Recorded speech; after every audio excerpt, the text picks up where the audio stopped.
Okay అన్న. భారతీయ 2 సినిమాలో ఉందన్నా? నేను పుట్టి పెరిగిన తర్వాత భయ్యా నిజంగా మూవీ అంటే ఇలా ఉంటుందిరా బాబు అనిపించింది భయ్యా. నిజంగా చెప్తున్నా, కళ్ళని నీళ్ళు వచ్చేసినాయి, నిద్ర లేదు.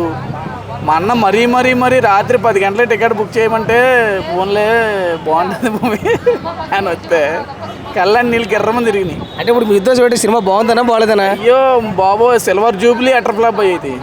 నిజంగా ఇలాంటి అటర్ ఫ్లాప్ నేను జీవితంలో చూసున్నాను.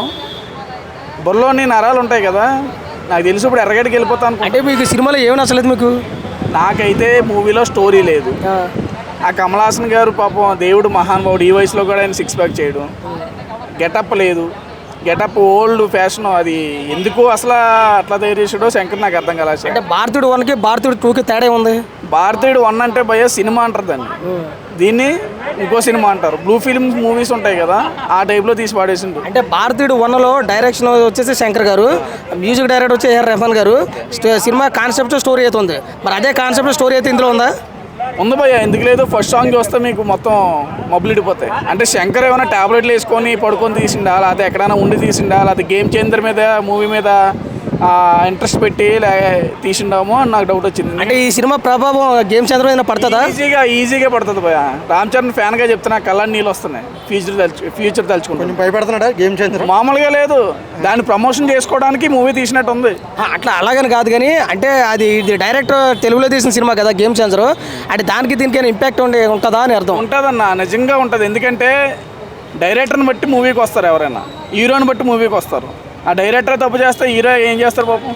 సిద్ధార్థ కెరియర్ పోయింది, కమల్ హాసన్ గారు పాపం హ్యాట్రిక్ కొడతారేమో ఇట్ట అనుకున్నాం.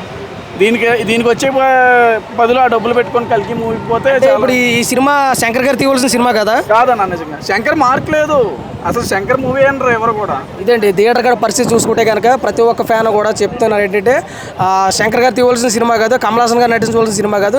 28 సంవత్సరాల తర్వాత కూడా వచ్చిన సినిమా ఏ రేంజ్లో ఉంటుందో అందరూ ఎక్స్పెక్ట్ చేస్తే కనుక దాన్ని డీలా పెట్టారనే ఆలోచనలో ఫ్యాన్స్ అందరూ కూడా అత్యవుతున్నారు. కాబట్టి సినిమా బిలో యావరేజ్గా ఫీల్ అవుతుంది. సరే, thank you so much. Thank you. ఓకేనా. సో భారతీయ 2 సినిమా అయితే అన్న, సినిమా నేను చాలా ఎక్స్పెక్ట్ చేయవచ్చాను. ఎందుకంటే నేను పుట్టినప్పుడు భారతీయ 1 వచ్చింది 96లో, అది నేను పుట్టిన సంవత్సరం అనమాట. బట్ ఆ సినిమా నేను 10 days బ్యాక్ యూట్యూబ్లో చూశాను. బట్ వర్మ కళల కోసం కావచ్చు, లేదంటే అందులో ఉన్న కొన్ని థింగ్స్ కావచ్చు, చాలా బాగున్నాయి. కథనం స్క్రీన్ ప్లే సూపర్ అనమాట ఆ సినిమా. బట్ దాన్ని ఎక్స్పెక్ట్ చేసి ఈ సినిమాకి వచ్చిన టోటల్ డిసప్పాయింట్ అయినాను నేను. Below average movie. మ్యూజిక్ పరంగాను, అటు డైరెక్షన్గా, సీను అండ్ స్క్రీన్ ప్లే అన్నీ కూడా జస్ట్ ఏదో కంగారుగా తీసినట్టు, ఏదో ఆయన ఏదో గేమ్ చేంజర్ కోసం వెళ్ళిపోవాలి, ఈ సినిమాను బేగా ముగించాలి అన్నట్టుగా తీసినట్టు ఉంది తప్ప సినిమాలో డెప్త్ ఏం లేదు సినిమాలో. ముఖ్యంగా ఇంకా సిద్ధార్థ్ గారి యాక్టింగ్ అండ్ యాటిట్యూడ్ అయితే మాత్రం ఒక వింటేజ్ సిద్ధార్థ్, ఒక బొమ్మరిల్లు సిద్ధార్థ్ అయితే చూపించారు.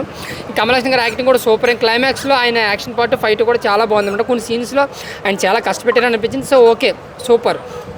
బట్ సినిమా పరంగా చూసుకుంటే స్క్రీన్ ప్లే కావచ్చు, లేదంటే ఫస్ట్ హాఫ్ సెకండ్ హాఫ్ కావచ్చు, అంతా కూడా లాగే ఉంది సినిమాలో. చాలా బోర్ ఫీల్ అయ్యి కొన్ని సీన్స్లో అంత డెప్త్ లేకపోయినా దాన్ని బాగా సాగదీయడం అనేది ఇవన్నీ కొంచెం బోర్ ఫీల్ అయ్యాము మేము. ఇంకా బ్యాక్గ్రౌండ్ స్కోర్ సినిమా అంతా కూడా ఆయన సినిమా ఎలా ఉన్నా ఆయన బ్యాక్గ్రౌండ్తో మమ్మల్ని కొంచెం ఎంజాయ్ చేసే విధంగా చేస్తారు అనిరుద్ధ్. బట్ ఈ సినిమాలో ఏంటంటే అక్కడక్కడ మెరిపించాడు తప్ప సినిమా మొత్తానికి బ్యాక్గ్రౌండ్ డెవలప్ అయ్యాడనే చెప్పాలి. కొంచెం డిసప్పాయింట్ చేశాడు అనమాట. సో ఓవరాల్గా చెప్పొచ్చేది ఏంటంటే, భారతీయ 2 సినిమాకి వస్తే కనుక ఏసీ కోసం రావాలి తప్ప సినిమా పరంగా సినిమాని ఎక్స్పెక్ట్ చేసి ఫస్ట్ పార్ట్ ఎక్స్పెక్ట్ చేసి వస్తే కనుక నిజంగా డిసప్పాయింట్ అవుతారు. ఒక బిలో యావరేజ్ మూవీ అన్నది. Thank you.